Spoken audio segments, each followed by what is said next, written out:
महादेव के गणों में एक है भृंगी। एक महान शिव भक्त के रूप में भृंगी का नाम अमर है। भृंगी की कथा। महादेव के गणों में एक है भृंगी। एक महान शिव भक्त के रूप में भृंगी का नाम अमर है।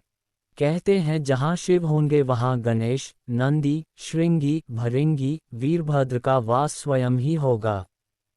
शिव शिवा के साथ उनके ये गण अवश्य चलते हैं। इनमें से सभी प्रमुख गणों के बारे में तो कहानियां प्रचलित हैं। जैसे दक्ष यज्ञध्वंस के लिए वीरभद्र उत्पन्न हुए। मां पार्वती ने श्री गणेश को उत्पन्न किया। नंदी तो शिव के वाहन हैं जो धर्म के अवतार हैं। शिलाद मुनि के पुत्र के रूप में जन्म लेकर शिवजी के वाहन बने नंदी। आपने ये सब कथाएं खूब सुनी होंगी, पर क्या प्रमुख शिवगण भृंगी की कथा सुनी है? भृंगी की खास बात यह है कि उनके 3 पैर हैं। शिव विवाह के लिए चली बारात में उनका जिक्र मिलता है, बिनु पद होए कोई। बहुपद बाहु, यानी शिवगणों में कई बिना पैरों के थे और किसी के पास कई पैर थे। ये पद तुलसीदास जी ने भृंगी के लिए ही लिखा है। भृंगी के 3 पैर कैसे हुए? इसके पीछे एक कथा है जो हमें बताती है कि उमा शंकर के बीच का प्रेम कितना गहरा है। ये दोनों वस्तुतः एक ही हैं। दरअसल भृंगी की एक अनुचित जिद ही वजह से सदाशिव और जगदम्बा को अर्धनारीश्वर रूप धारण करना पड़ा। भृंगी महान शिव भक्त थे। सदाशिव के चरणों में उनकी अत्यधिक प्रीति थी। उन्होंने स्वप्न में भी शिव के अतिरिक्त किसी का ध्यान नहीं किया था।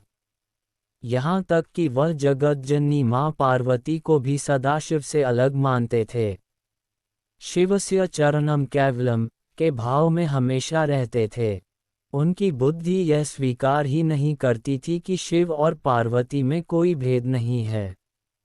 एक बार सदाशिव के परम भक्त श्रृंगी ऋषि कैलाश पर अपने आराध्य की परिक्रमा करने पहुँचे। सदैव की तरह महादेव के बाईं जंघा पर आदिशक्ति जगदम्बा विराजमान थीं। महादेव समाधि में थे और जगदम्बा चैतन्य थीं। जगदम्बा के नेत्र खुले थे।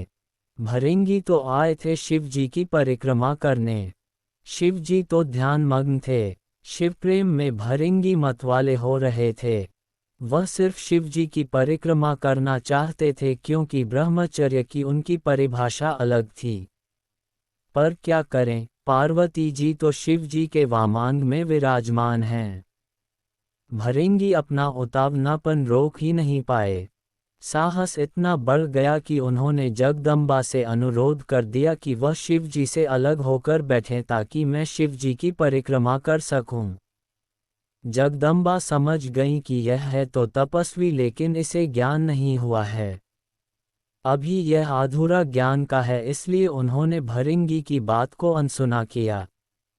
भृंगी तो हठ में थे, कुछ भी सुनने समझने को तैयार ही नहीं।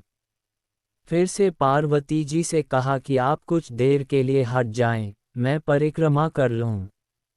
मां पार्वती ने इस पर आपत्ति जताई और कहा कि अनुचित बात बंद करो।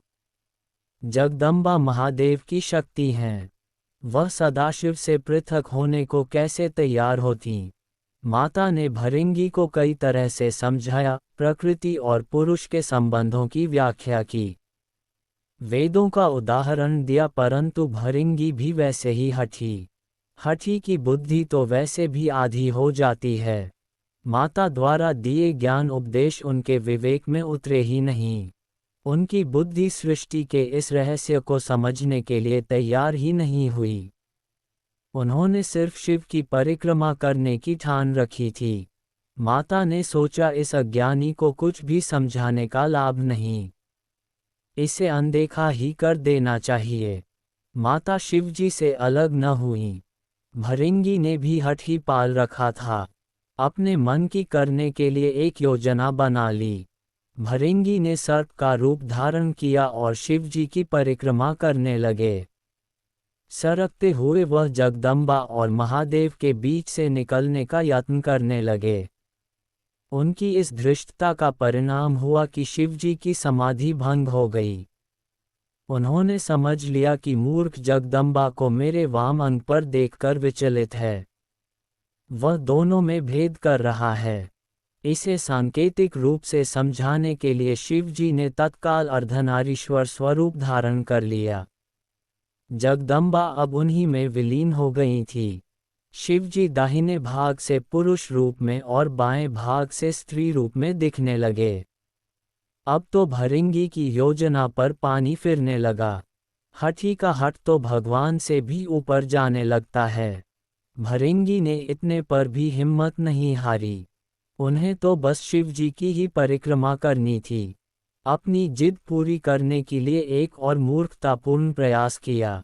अब भृंगी ने चूहे का रूप धारण कर लिया। चूहे के रूप में प्रभु के अर्धनारीश्वर रूप को कुतर कर एक दूसरे से अलग करने की कोशिश में जुट गए। अब ये तो अति थी। शिवभक्त भृंगी की धृष्टता को लगातार सहन करती आ रही जगदम्बा का धैर्य चूक गई। उन्होंने भृंगी को श्राप दिया, हे भृंगी, तू सृष्टि के आदि नियमों का उल्लंघन कर रहा है। यदि तू मात्र शक्ति का सम्मान करने में अपनी हेठी समझता है तो अभी इसी समय तेरे शरीर से तेरी माता का अंश अलग हो जाएगा। ये श्राप सुनकर स्वयं महादेव भी व्याकुल हो उठे।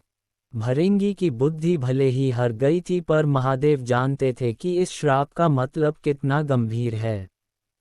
शरीर विज्ञान की तंत्रोक्त व्याख्या के मुताबिक इंसान के शरीर में हड्डियां और पेशियां पिता से मिलती हैं, जबकि रक्त और मांस माता के अंश से प्राप्त होता है। फिर क्या था, भृंगी की तो दुर्गति हो गई।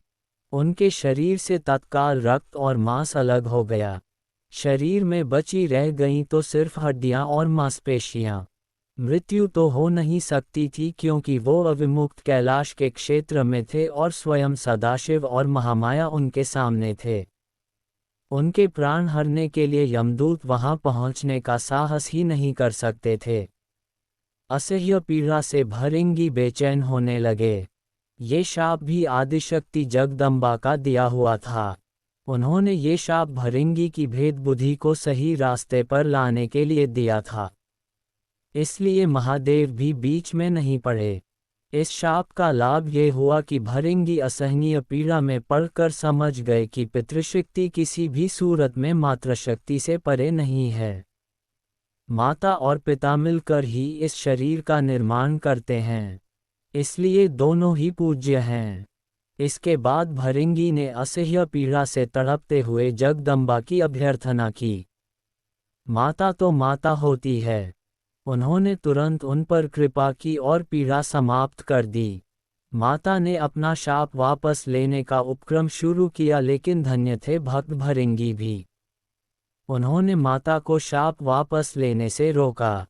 भृंगी ने कहा, माता, मेरी पीड़ा दूर करके आपने मेरे ऊपर बड़ी कृपा की है, परंतु मुझे इसी स्वरूप में रहने दीजिए। मेरा ये स्वरूप संसार के लिए एक उदाहरण होगा। इस सृष्टि में फिर से कोई मेरी तरह भ्रम का शिकार होकर माता और पिता को एक दूसरे से अलग समझने की भूल न करेगा। मैंने इतना अपराध किया, फिर भी आपने मेरे ऊपर अनुग्रह किया। अब मैं एक जीवंत उदाहरण बनकर सदैव आपके आसपास ही रहूंगा। भक्त की यह बात सुनकर महादेव और जगदम्बा दोनों पुलकित हो गए। अर्धनारीश्वर स्वरूप धारण किए हुए मां जगदम्बा और पिता महादेव ने तुरंत भृंगी को अपने गणों में प्रमुख स्थान दिया। भृंगी चलने फिरने में समर्थ हो सकें, इसलिए उन्हें तीसरा पैर भी दिया। तीसरे पैर से वह अपने भार को संभालकर शिव पार्वती के साथ चलते हैं। अर्धनारीश्वर भगवान ने कहा, हे भृंगी, तुम सदा हमारे साथ रहोगे। तुम्हारी उपस्थिति इस जगत को संदेश होगी कि हर जीव में जितना अंश पुरुष है उतनी ही अंश है नारी। नारी और पुरुष में भेद करने वाले की गति तुम्हारे जैसे हो जाती है। पुरुष और स्त्री मिलकर संसार को आगे बढ़ाएं। दोनों बराबर अंश के योगी हैं, यही सिद्ध करने को मैंने अर्धनारीश्वर रूप धरा है। स्त्री पुरुष दोनों का अपना स्थान, अपना अस्तित्व है। इसे नकारने वाले को शिव शिवा दोनों में से किसी की भी कृपा प्राप्त नहीं होती। वह जीव मृत्युलोक में सदा शिव शिवा की कृपा के लिए तरसता ही विदा हो जाएगा। भृंगी को वो पद प्राप्त हुआ जिसे हासिल करने के लिए इंद्रादि बड़े बड़े देवता भी लालायित रहते हैं। संसार को मैथुनी सृष्टि की व्यवस्था शिव जी ने दी है। इसके लिए उन्होंने सबसे पहले ब्रह्मा को अपना अर्धनारीश्वर स्वरूप दिखाया। उसे देखकर ही ब्रह्मा ने नारी की कल्पना की। नारी और पुरुष के संयोग से सृष्टि रचना की व्यवस्था दी, अर्थात नर नारी मिलकर सूक्ष्म ब्रह्मा की तरह सृष्टिकर्ता हो जाते हैं। फिर शिव ने जगदम्बा के साथ विवाह व्यवस्था दी। सर्वप्रथम विवाह शिव जगदम्बा का ही है। जय महाकाल।